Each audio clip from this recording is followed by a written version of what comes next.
So, can I thank you very much for your time, Betty?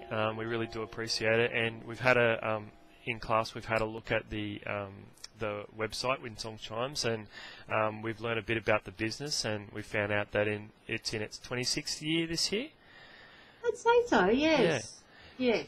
So one of the questions that the girls had was, who founded the business, and how did the business sort of start? You know, what was the motivation to start the business? Well, it wasn't started by us for the first thing. It was started by a German man, and it's so long ago I can't remember his last name. I didn't know him personally. His first name was Rainer, and he just started a little craft outlet, and he made wind chimes. He was apparently a very intense man, that very musically inclined, and came up with a very rough, rudimentary but beautiful product. So he did it for some years until unfortunately he was killed in a car accident. So his grieving widow was left in a bit of a state, and his brother-in-law, or her brother, said, I'll sort it out for you, I'll sort the business out for you. He was a very good marketing man, so he streamlined the product, made it a lot more professional, came up with a real marketing program, and took it to great heights. And in 1994, I think it was, it won the Australian Gift of the Year award at the retail, the big retail centre down in the big ACAR gift fair down in Sydney. That's fantastic. So yeah, it was a very big, well-known product back in the 90s. And then I believe, this is all historical because this was before we owned the company. Sure. Copies started showing up in Kmart, exact copies of our range of chimes. So the owner at that time, he went on the investigators program, and there was a big expose of the fact that, you know, there'd been some industrial espionage going on, and the Chinese were cashing in on a dinky-die Australian product. So there was quite an outcry, and to this day I still get people saying, I saw the investigators program back in 1994, but somehow the ruckus that came out of that television program meant that the Chinese went away, and it's still very much an Australian-made product. That presents a whole interesting issue, doesn't it, in relation to, you know, made in Australia and, you know, copies that are springing up, and we see it in so many manufacturing businesses now that, you know, a product like the Ugg boots, for instance, that was quite big a couple of years ago, you know, that how that can be sort of copied, and you know, who owns the intellectual property and the creativity behind a product is very important. That's right. You have to be very careful about that. But I'm very passionate about Australian manufacturing. It would be very easy for us to say, okay, let's ship it offshore and get it made in China. We could reduce the price of the product. We could probably make a much bigger profit. But I don't agree with it. I think we support Australian manufacturing, and therefore we slog away at it. And we're one of only 2 or 3 Australian manufacturers that I know of that make chimes. Fantastic.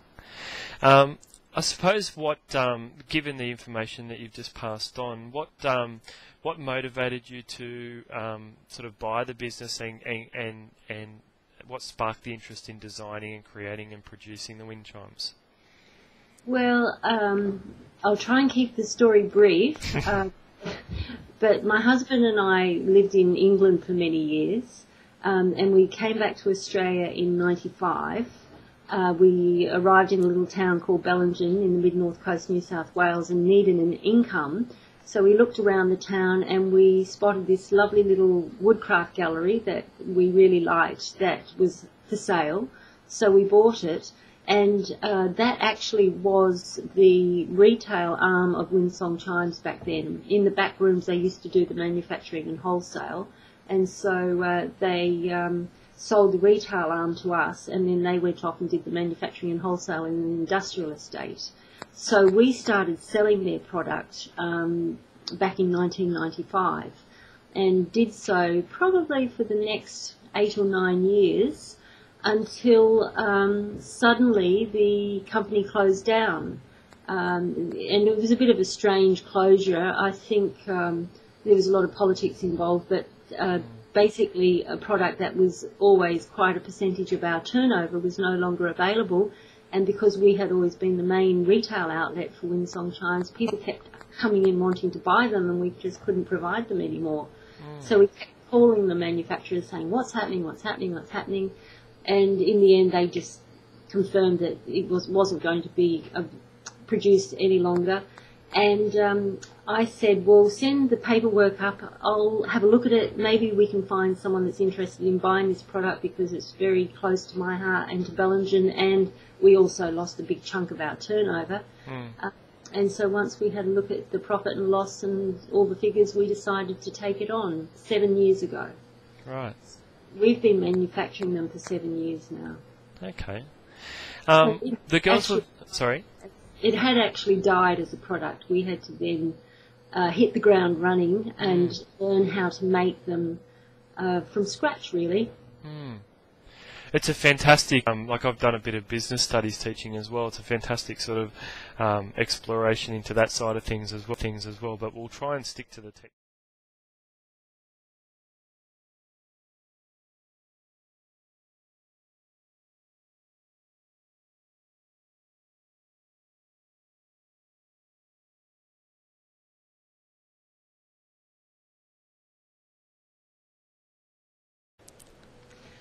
Well, you have to understand that we had a range that we inherited, but we have, and we always intended to come up with some new chimes, but what I would have to say is it's a very labour-intensive process, and you also have a second business, so we don't really have much time to come up with new products. But we have come up with one beautiful new chime, which is A minor to the 7th chord, I believe it is. My husband's the musical side. He is an ex-musician, or still a musician in his spare time. And he basically has a chord book, and he just went through the chord book and came up with a chord that he liked. And then it's a matter of trial and error in cutting the lengths of pipe to get the right tuning from each pipe. We've got a little tuning machine, so he basically chiseled away at cutting, lengths of pipe until he came up with a combination that produced the A minor chord. So that whole sort of melodic construction, like, that's not haphazard. That's very definite, isn't it? Like, you definitely want to produce a sound that's complementary and that serves the purpose. And that's why the first stage should be to come up with a chord or a scale that you like. Then it's trial and error after that. So the tuning is derived from the length of the pipe, the diameter of the pipe, and getting the correct nodal point to drill the holes. If you look at all our wind chimes, they don't have their holes all drilled at the same level at the top. It's not all even round the top. They're at not random. They're very specific points on the pipe. It is a mathematical formula, and I couldn't tell you it, but you might find it because there are quite a few web pages that will give you information on the mathematical calculation of nodal points. Sure. Etc. So take, for instance, a regular stock item. Say, for instance, I went onto your website and placed an order for a regular stock item. Would you have, equipment, or would you have those pieces pretty much ready for construction, or would you have to construct based on the order? We like to have all our chimes in reserve, and it depends on the time of year. I would have to say that here we are at the beginning of April, and we are just now at a point where we've got reserves building up. But from probably August through end of January, we are cutting pipe and stringing and making them as fast as we can to meet demand, and we quite often have to place them on back order.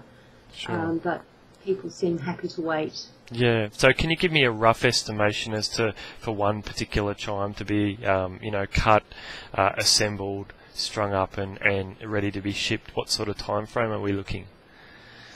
That's tough because it is really a production line process. Yeah. So there's various stages, and each stage, I tend to be involved in the oiling of the timber because we oil our components rather than lacquer them. So I like to give them 2 coats of oil, so that's a day between coats, and then I like to buff them. So you're looking at 2 or 3 days to get a bunch of components, say tops and sails and strikers ready.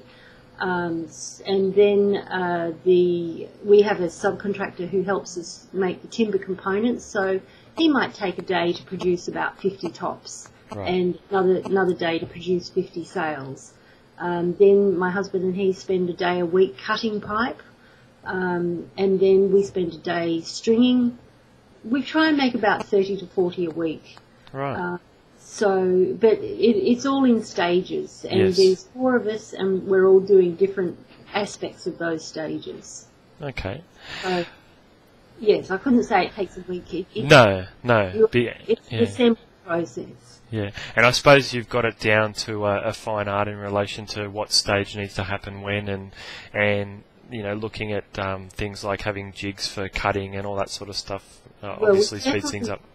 Yes, we've definitely got jigs, and that means that today we're going to cut Abbey pipes for our biggest chimes, the Abbey, and so my husband knows exactly what lengths to cut. Each pipe has got the jigs that help him do.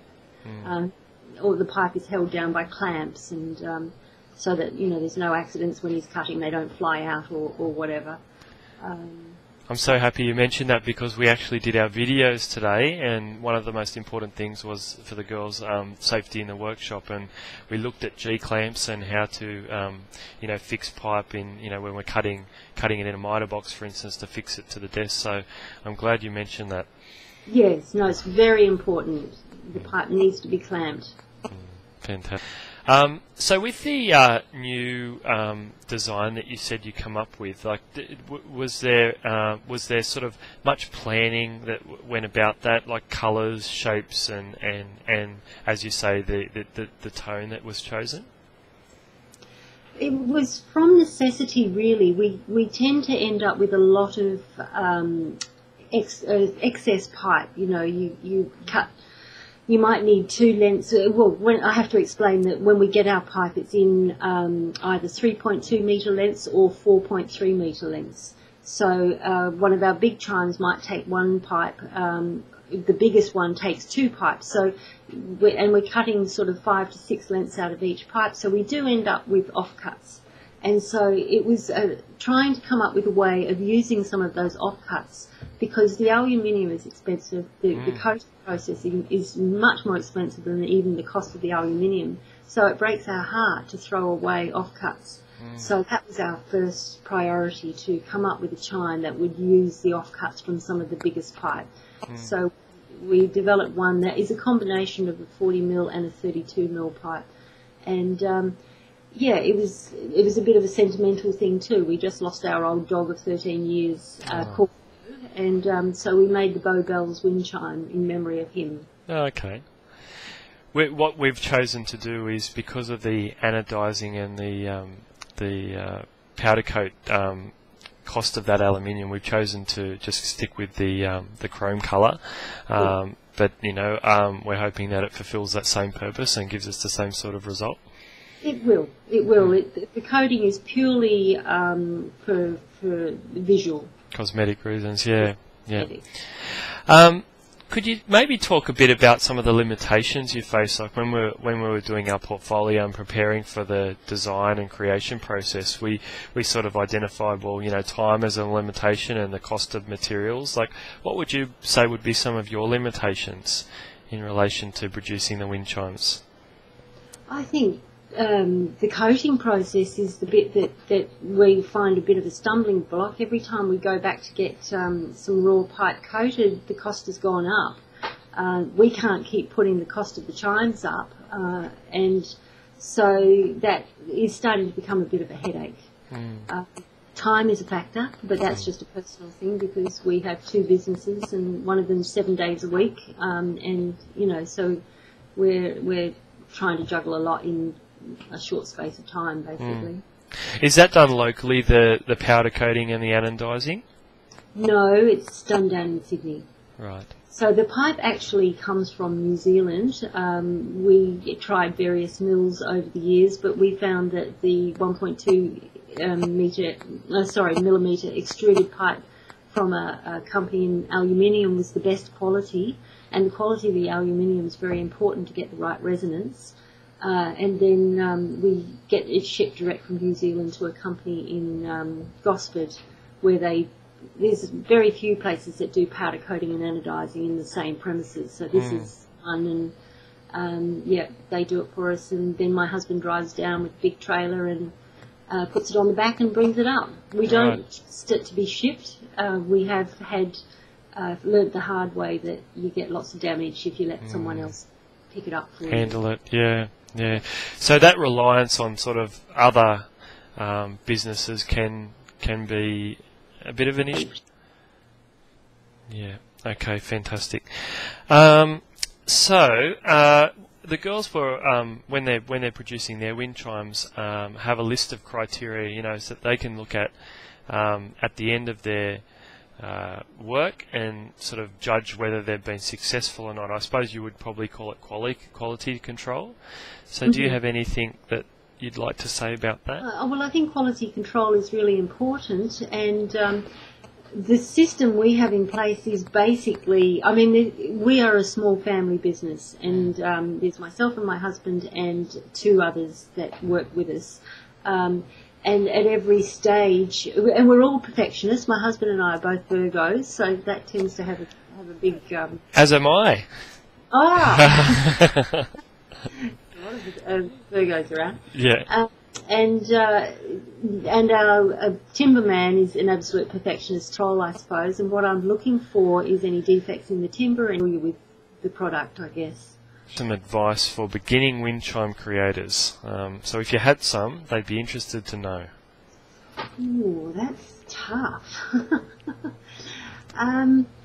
Well, I think you need to know what kind of when choosing that chord or the scale that you want to use, you need to be thinking about what you're looking